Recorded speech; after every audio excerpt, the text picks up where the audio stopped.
नमस्कार मेरे प्यारे बच्चों, एक बार फिर से स्वागत है आपका अपनी Hindi YouTube classes simple learn पे। मैं रजत आपका बहुत बहुत स्वागत करता हूं। एक बार फिर से स्वागत है आपका आपके डेवलपमेंट चैप्टर में, जो कि क्लास 10 का हमारा इकोनॉमिक्स का पहला चैप्टर है, जिस पे हम अभी बात कर रहे हैं। लगातार हमारे जो अभी लेक्चर्स आ रहे हैं वो भी इकोनॉमिक्स के डेवलपमेंट चैप्टर से ही रिलेटेड आ रहे हैं, क्योंकि हमने अभी पिछले वाले चैप्टर में जो है हमने विकास की बेसिक चीज़ों को समझा था। हमने ये जाना था कि भाई विकास कहेंगे किसको, है कि लोगों की नज़र में विकास कैसे होता है, कि आप कैसे अपने विकास को मेजर करेंगे। तो इन सब चीज़ों पे हमने पिछले वाले लेक्चर में चर्चा की थी और उम्मीद है आपने वो वीडियो देखा होगा। अगर आप इस वीडियो पे आए हैं पहली बार तो आप पहले हमारा पहले वाला लेक्चर को देखिएगा, और उस लेक्चर में हमने जो आपको बेसिक की टर्म्स बताए हैं या बेसिक जो की फीचर्स बताए हैं उनको आप जरूर देख के उसके बाद इस वीडियो पे आइएगा, तो आपको चीज़ें जो है बहुत आसानी से समझ में आएंगी। अच्छा, एक चीज़ और, वीडियो को अंत तक आप जरूर देखा कीजिए, क्योंकि क्या होता है कि ना, जब आप वीडियो को पूरा देखते हैं तो वीडियो में जो आपको इम्पोर्टेंट जानकारियां दी गई हैं वो आपको समझ में आ जाती हैं।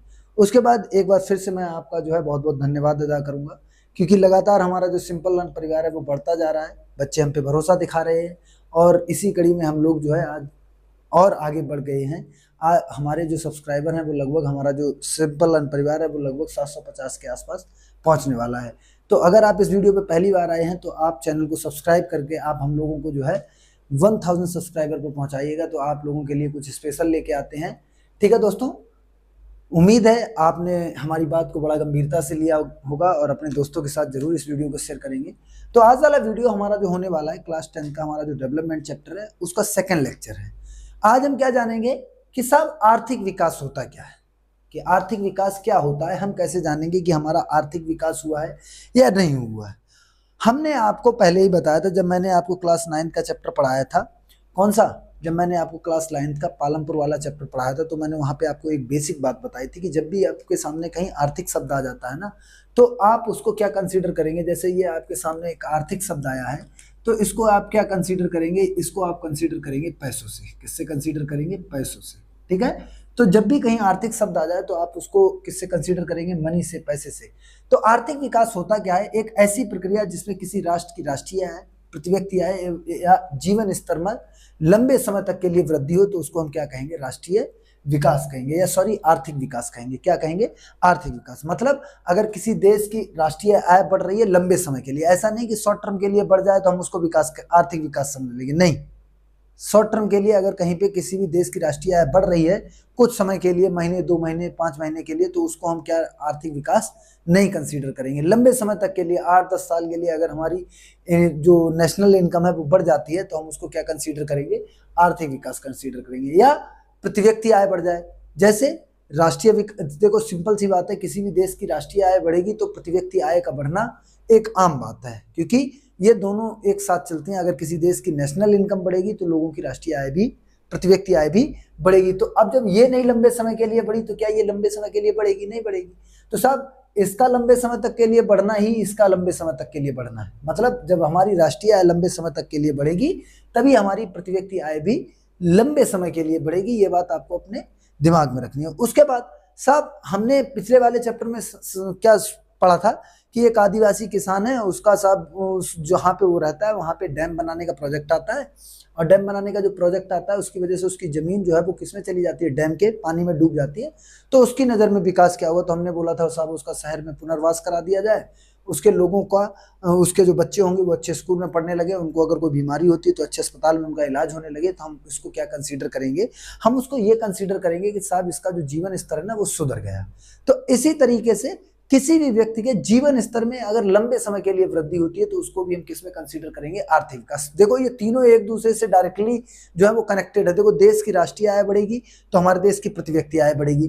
प्रति व्यक्ति आय बढ़ने का मतलब साहब, जैसे मैं हूं अभी, मेरे पास 20,000 रुपये पर मंथ का आ रहा था और मेरे पास 50,000 आएंगे, तो जाहिर सी बात है मेरी जो जीवन स्तर है ना वो बदलेगा और बेहतर होगा। पहले मैं जहाँ पे मान लीजिए पहले मैं जहाँ पे सरसों का तेल खा रहा था, अब मेरे पास ज्यादा पैसा होगा तो मैं ऑलिव ऑयल खाने लगूंगा।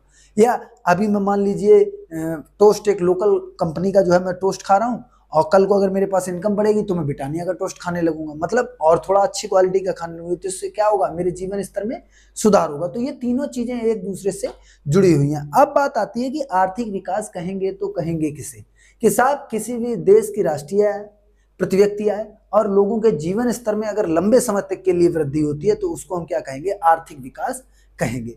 आर्थिक विकास के पैमाने क्या है, किस आधार पे हम इनको कंसीडर करते हैं, तो इनको जो है 3 प्रकार से बांटा गया है कि राष्ट्रीय आय के आधार पर, प्रति व्यक्ति के आधार पर और आर्थिक कल्याण के आधार पर। आर्थिक कल्याण का मतलब लोगों तक कितनी आम सुविधाएं पहुंच रही हैं, उसके पास शिक्षा व्यवस्था कैसी है, उसके पास स्वास्थ्य की सुविधाएं कैसी पहुंच रही हैं, इन बेसिस पे हम आर्थिक विकास को समझते हैं।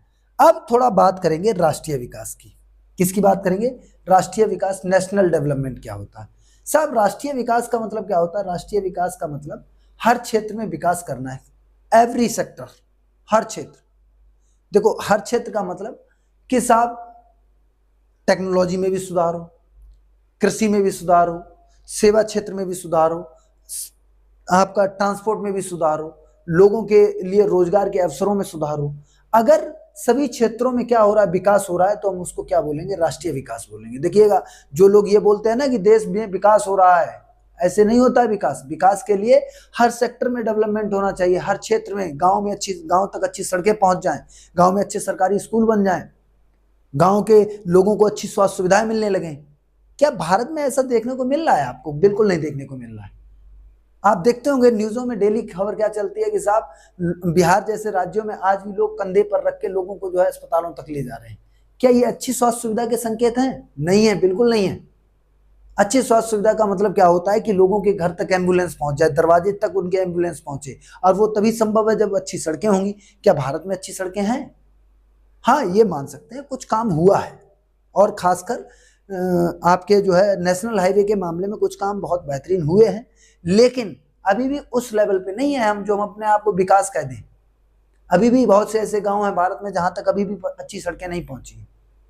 मैं भी कल एक वीडियो देख रहा था कि एक गांव में जो है मध्य प्रदेश का, अभी आपने देखा होगा लीला साहू नाम की एक महिला फेमस है मध्य प्रदेश की, वो भी तो सड़क की मांग कर रही है। तो हम कैसे कह सकते हैं कि हमारे पास अच्छी सड़कें हैं?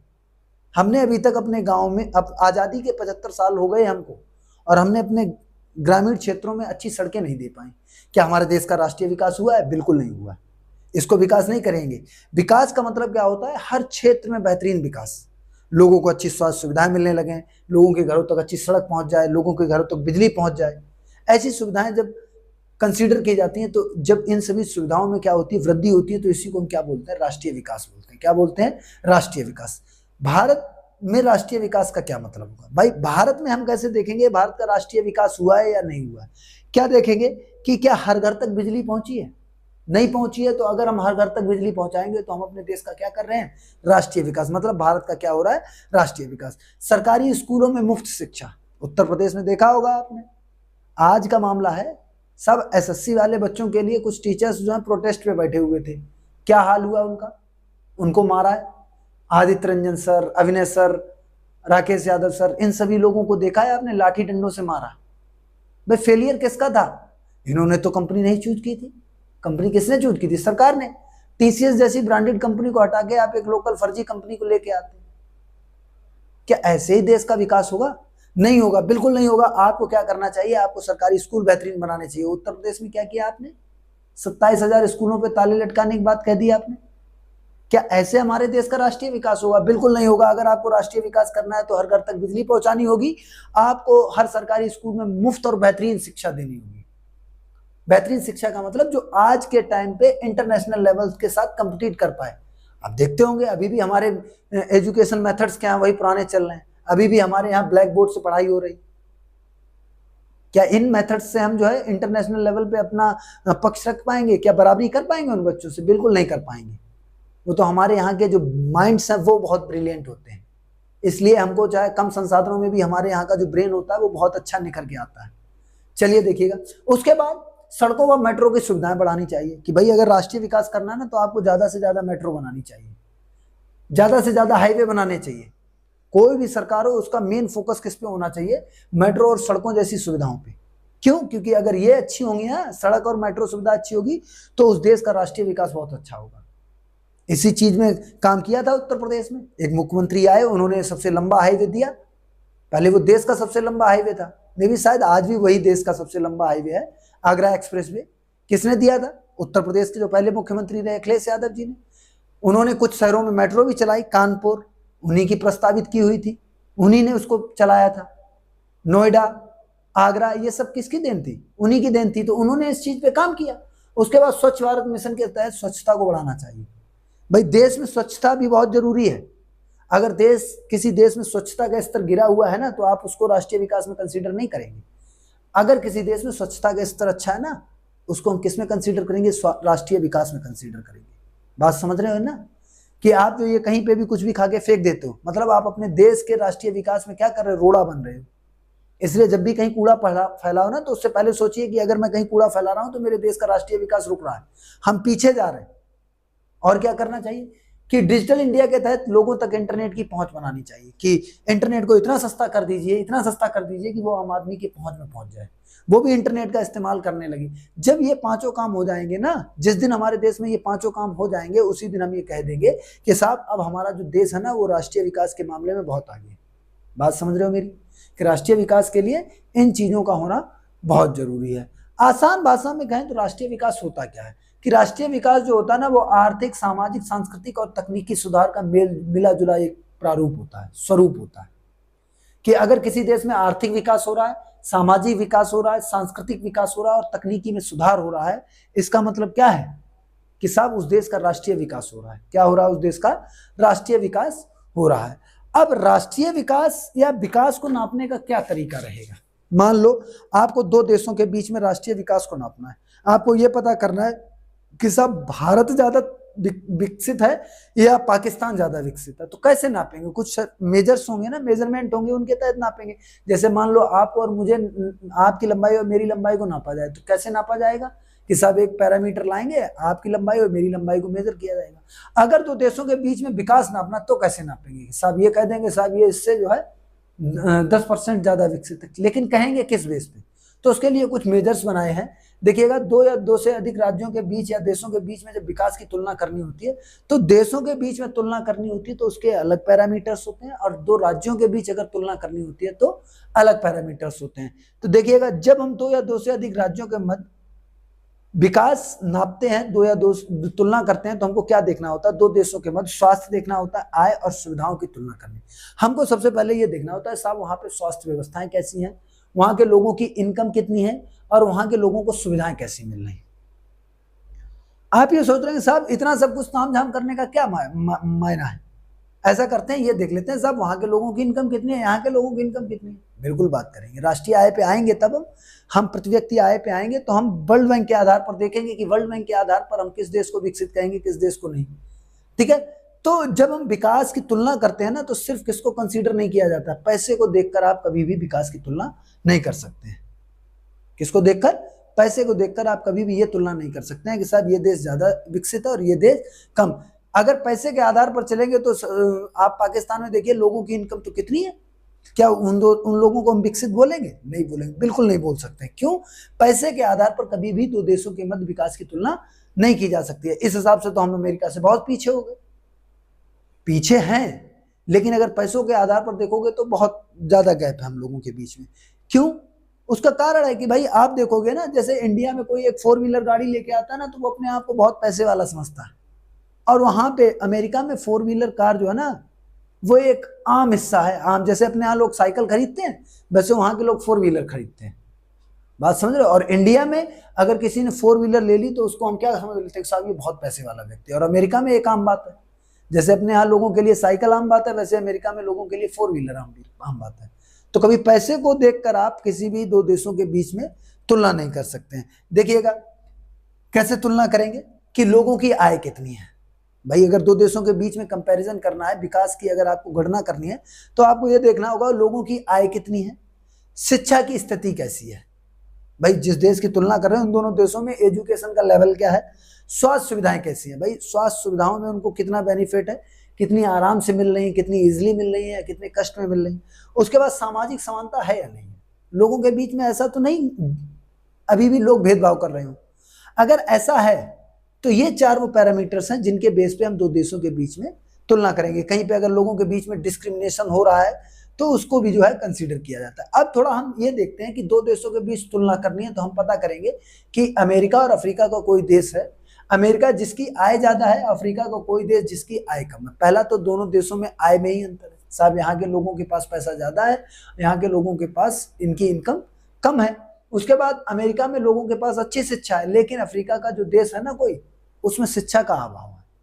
उसके बाद बेहतर स्वास्थ्य सुविधाएं कहाँ मिल रही है? अमेरिका में, लेकिन यहाँ पे स्वास्थ्य सुविधाएं कैसी है? बदहाल है।